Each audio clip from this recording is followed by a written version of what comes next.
महाराष्ट्रात सध्या स्थानिक स्वराज्य संस्थेचं वारं वाहतंय। मुंबई महानगरपालिका प्रतिष्ठेची आणि राजश्रय मिळवून देणारी म्हणून पाहिली जाते। याच मुंबई महानगरपालिकेवर सत्ता मिळवण्यासाठी MCAचं इलेक्शन जिंकणं अधिक गरजेचं असतं। यासाठी सर्वच राजकीय नेत्यांचं लॉबिंग भक्कमपणे सुरू होतं। पण या निवडणुकीत एक महत्त्वाची गोष्ट म्हणजे मातब्बर नेते फक्त अध्यक्षपदाचा फॉर्म भरत नाही, तर ते इतर पदांचाही फॉर्म भरतात। म्हणजे जरी अध्यक्षपदाचा चान्स चुकला तर दुसऱ्या पदांवर बाजू सिक्युअर राहते आणि MCA मध्ये कायम राहता येतं।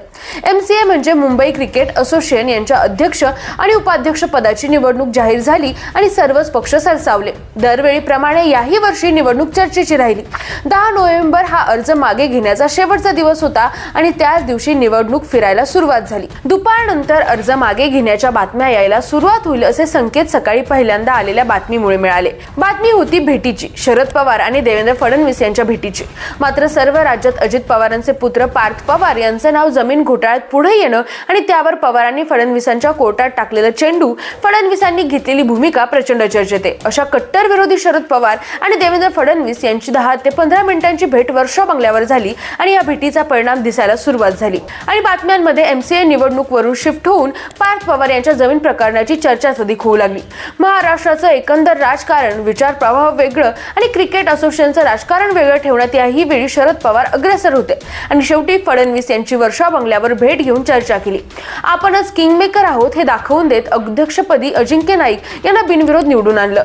निवडणूक संपन्न झाली असली तरी उपाध्यक्ष पदाची नेमणूक होणे बाकी आहे आणि त्यात पवारांचे खेळाडू आहेत जितेंद्र आव्हाड। एकंदर MCAचे इलेक्शन कसे झाले, अजिंक्य नाईक यांची बिनविरोध निवड, मातब्बर नेत्यांनी घेतलेली माघार, पडद्यामागे कोण कुणावर कुरघडी करतंय आणि उपाध्यक्ष पदाची माळ कुणाच्या गळ्यात पडेल, सविस्तर जाणून घेऊया आजच्या व्हिडिओच्या माध्यमातून। नमस्कार, मी काजल आणि तुम्ही बघताय मराठी मंडळी। 2022 मध्ये तेव्हा माजी क्रिकेटर संदीप पाटील यांनी अध्यक्ष पदासाठी फॉर्म भरला होता, पण त्यांना हरवण्यासाठी शरद पवार आणि भाजपच्या वतीने आशिष शेलार यांच्या नेतृत्वातलं पॅनल एकत्र आलं।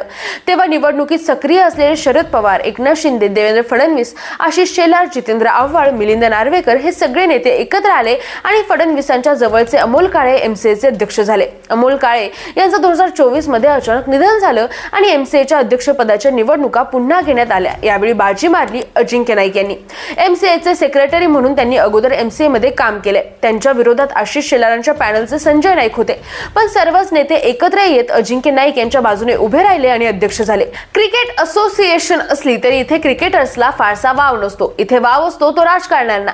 कारण याच मुंबई क्रिकेट असोसिएशन वरून मुंबई महानगरपालिकांवरती वचक निर्माण करता येतो। याचा दोन्हींमधील अर्थार्थी काही संबंध नसला तरी राजकीय दृष्ट्या प्रचंड महत्त्व आहे। यामुळे निवडणुकीत होणारी फोडाफोडी निवडणूक फिरवते। 12 नोव्हेंबरला मतदान झालं, त्यात अध्यक्ष पदासाठी माजी क्रिकेटर डायना एटजी, भाजपचे विधान परिषदेचे आमदार प्रसाद लाड, शरद पवारांच्या राष्ट्रवादीचे आमदार जितेंद्र आव्हाड, ठाकरेंच्या शिवसेनेचे विधान परिषदेचे आमदार मिलिंद नार्वेकर, काँग्रेस नेत्यांच्या जवळची अशी ओळख असणारे शाह आलम शेख, मंत्री प्रताप सरनाईक यांचे पुत्र विहंग सरनाईक, दिवंगत माजी अध्यक्ष अमोल काळे यांचे निकटवर्तीय सूरज सामंत आणि MCAचे मावळते अध्यक्ष अजिंक्य नाईक अशा 8 जणांनी अध्यक्षपदासाठी फॉर्म भरला होता। त्यामुळे निवडणूक चुरशीची होती।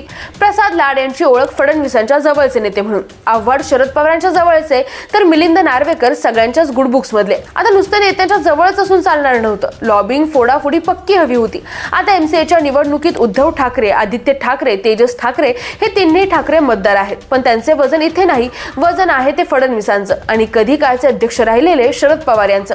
शरद पवारांचं मतदान पॅनल, पाठीमागे कार्यरत असलेल्या अदृश्य शक्ती आणि निकाल सगळ्या गोष्टींवर कित्येक वर्ष पकड ठेवली आहे। त्यामुळे समीकरणं जुळवायला सुरुवात झाली त्या 2 नेत्यांभोवतीच, मिलिंद नार्वेकर आणि प्रसाद लाड। आता MCAच्या निवडणुकीत 3 माणसं किंगमेकर ठरतात, देवेंद्र फडणवीस, MCAचे अध्यक्षपद भूषवलेले शरद पवार आणि आशिष शेलार। मिलिंद नार्वेकर सर्वांच्या गुड बुक्स मधले, जितेंद्र आव्हाड यांच्या जवळ निष्ठा, विहंग सरनाईक यांच्याकडे शिंदेंचं बळ, तरी शरद पवार आणि आशिष शेलार यांनी राजकीय समीकरणं जुळवली। हे एवढ्या ताकदीचं समीकरण होते की एकेकाळी अजिंक्य नाईक विरुद्ध कोर्टात जाणाऱ्या शाह आलम शेख यांनी सुद्धा आपला अध्यक्षपदाचा अर्ज मागे घेतला। अखेरीस अध्यक्षपदासाठी इच्छुक असलेल्या 6 जणांनी आपले अर्ज मागे घेतले। अजिंक्य नाईक आणि प्रसाद लाड अशी 2 नावं मैदानात राहिली। प्रसाद लाड हे महाराष्ट्र भाजपचे आर्थिक बाबी सांभाळणारं मोठं नाव, त्यात ते फडणवीस यांच्या अत्यंत जवळचे म्हणून ओळखले जातात। शरद पवार आणि फडणवीस यांच्यात वर्षा बंगल्यावर 10 ते 15 मिनिटं चर्चा झाली आणि त्यानंतर या दोघांची MCA ऑफिसमध्ये एक मीटिंग झाली आणि त्यानंतर प्रसाद लाड यांनी सुद्धा अर्ज मागे घेतला। अजिंक्य नाईक बिनविरोध MCA अध्यक्ष म्हणून निवडून आले। या निवडणुकीसाठी मात्र पवारांना भेट घ्यायला वर्षावर यावं लागलं। यातूनच फडणवीसांनी त्यांनी आपल्या शब्दाची किंमत किती आहे ते अजित पवारांना दाखवून दिलं. तर आशिष शेलार यांना बॅकफुटवर टाकून सर्वांना अजिंक्य नाईक यांच्या पाठीशी उभं करून पवार पुन्हा किंगमेकर ठरले. इथे निष्ठावान जितेंद्र आव्हाड आणि जवळचे मागे पडले ही वस्तुस्थिती दिसून आली. आता अध्यक्षपदाच्या चुरशीतून निघालेले 6 नाव उपाध्यक्ष पदासाठी यातील कोण दावेदार ठरतं हे लवकरच कळेल. त्यावेळी देखील असंच माहितीपूर्ण विश्लेषण पाहण्यासाठी मराठी मंडईला सबस्क्राईब करायला विसरू नका. उपाध्यक्ष पदाच्या शर्यतीत कुणाचं नाव आघाडीवर आहे ते कमेंट करून नक्की कळवा आणि बघत राहा मराठी मंडई. धन्यवाद.